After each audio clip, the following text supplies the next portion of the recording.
Bismillahirrahmanirrahim. Alhamdulillahirabbil alamin wa bihi nasta'inu ala umuri dunya waddin. Assalatu wassalamu ala asyrafil anbiya'i wal mursalin wa ala alihi wa sahbihi ajma'in. Qala mu'allif hadzal kitab rahimahullah nafa'ana bihi wa bi ulumihi barakatihi fid dharain. Fal wajibu min haitsu wasfihi bil wujubi.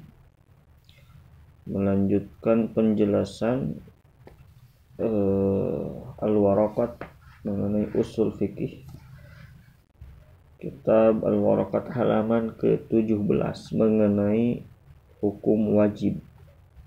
Fal wajib, maka adapun hukum wajib min haitsu wasfihi bil wujubi, dilihat dari segi atau dari sisi perkara hal itu dinamakan wajib, ma yusabu ala fa'lihi wa yu'aqabu ala tarkihi, yakni sesuatu yang berpahala jika dikerjakan dan disiksa jika ditinggalkan.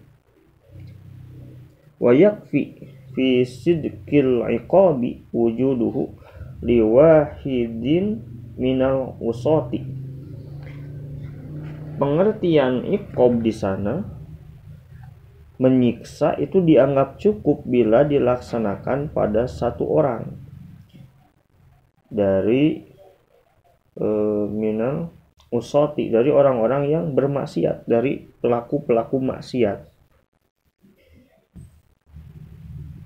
Ma'al afwi an ghairihi, serta mengampuni yang lainnya. Wa yajuzu ayyurida wa yatarattabu al-iqabu ala tarkihi. Dan penulis atau pengarang musannif bisa jadi menghendaki, maksudnya adalah meninggalkannya meninggalkannya akan berakibat siksaan. Al-iqabu ala tarkihi kama abaro bihi ghairuhu fala yunafi al-afwa, seperti ungkapan ulama lain sehingga tidak menutup peluang adanya pengampunan. Jadi sifat wajib, nama wajib adalah definisi menurut usul fikih berbeda dengan menurut tauhid. Adapun wajib menurut tauhid itu berbeda lagi definisinya. Kalau dari sudut pandang secara penamaan wajib itu ma yusabu ala fa'lihi wa yu'aqabu ala tarkihi. Nah, di sini ada dua kemungkinan. Bisa saja yang pertama, orang yang mengerjakan itu mendapat pahala dan orang yang meninggalkan mendapat siksa. Yang pertama, bisa saja siksa tersebut didatangkan dari salah seorang dari yang meninggalkan. Misalnya banyak orang meninggalkan hal tersebut, tapi yang disiksa hanya beberapa orang saja. Yang lainnya diampuni, diberikan maaf. Atau memang setiap yang meninggalkan hal tersebut itu mendapatkan siksa. Jadi ta'rif atau definisi dalam pembahasan usul fikih itu mengenai wajib sama dengan atau mengenai yang lainnya sama dengan pembahasan yang ada dalam ilmu mantik, di mana ta'rif itu ada tiga. Yang pertama ada ta'rif had, yang kedua ta'rif rasm, yang ketiga ada ta'rif lafzi. Ta'rif had ialah yaitu definisi yang menggunakan rangkai lafaz kulli jinsi dan fasol. Contohnya al-insanu hayawanun natikun, bahwasanya manusia adalah hewan yang bisa berpikir. Maksud natikun di sini bisa berpikir. Nah, definisi ini menggunakan lafaz kulli jinsi, yakni al-hayawanun, dan juga fasol berupa natikun. Selanjutnya ta'rif rasm, yaitu rasm itu jika secara arti itu akibat, artinya akibat. Ialah ta'rif yang menggunakan kulli jinsi dan sifat khusus. Contohnya manusia adalah binatang yang dapat tertawa, hayawanun dohik. Lebih jelasnya untuk ta'rif tersebut bisa dilihat dalam kitab-kitab atau buku-buku mantik. Definisi hukum wajib yang disampaikan musannif itu memandang dari sisi akibat hukum, artinya definisi tersebut berbentuk rasm. karena menggunakan akibat hukum sebagaimana keterangan tadi. Itu definisi wajib. Selanjutnya wal mandubu min haitsu wasfihi bin nadbi. Wal mandubu, adapun sunnah atau mandub. Mandub itu kalau dalam fikih banyak sinonimnya. Ada mandub, ada sunnah, ada nafilah, ada mustahab.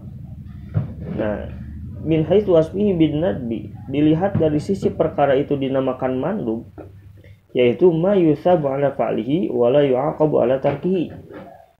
Sesuatu yang dapat pahala jika dikerjakan dan tidak mendapatkan siksa ketika ditinggalkan. Itu definisi usul fikih yang tidak bisa dan tidak boleh dirubah-rubah. Istilah mandub, mustahab atau sunnah atau tatawu merupakan kata-kata sinonim morodif, yaitu ma yusabu ala fa'lihi wa la yu'aqabu ala tarkihi. Sedangkan menurut Imam Qadhi Husain dan ulama yang lainnya, istilah mustahab, tatawu, juga sunnah itu tidak sama pengertiannya. Jadi bukan sinonim, berbeda, bukan muradif.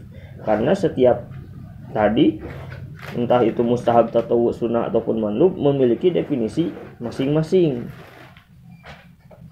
Sunnah adalah, ini menurut Imam Al-Qadhi Husain, sunnah adalah perbuatan yang dilakukan Nabi Shallallahu Alaihi Wasallam secara terus-menerus. Adapun mustahab adalah yang dilakukan Nabi satu atau dua kali dan tidak secara terus-menerus, tidak konsisten dilakukan oleh Nabi. Sedangkan tatawu adalah yang sama sekali tidak pernah dilakukan oleh Nabi Shallallahu Alaihi Wasallam. Hanya saja perbuatan tersebut merupakan kebiasaan yang dibuat oleh manusia. Itu definisi daripada sunnah, mustahab, dan juga tatawu. Nah, sedikit pertanyaan. Apabila memutus sunnah, ketika seseorang sedang mengerjakan hal sunnah, apakah boleh dia memutus hal tersebut di tengah-tengah dikerjakan ketika sedang mengerjakannya? Jawabannya, menurut Imam Asy-Syafi'i itu diperbolehkan. Contohnya seorang sedang puasa sunnah, entah itu Senin, Kamis, puasa Daud, dan niat lain sebagainya. Dan di tengah-tengah puasa itu dibatalkan, itu menurut Imam Asy-Syafi'i diperbolehkan. Namun jika melihat dari mazhab Maliki dan juga Hanafi, menurut Imam Malik dan juga Imam Abu Hanifah, itu tidak diperbolehkan dan wajib disempurnakan. Bahkan dalam mazhab Abu Hanifah, jika misalnya sholat sunnah itu salah, mengalami kerusakan, tidak sah, maka hukum mengulanginya itu menjadi wajib. Untuk lebih jelasnya, itu pembahasan masuk dalam ilmu fikih. Wallahu a'lam bishawab.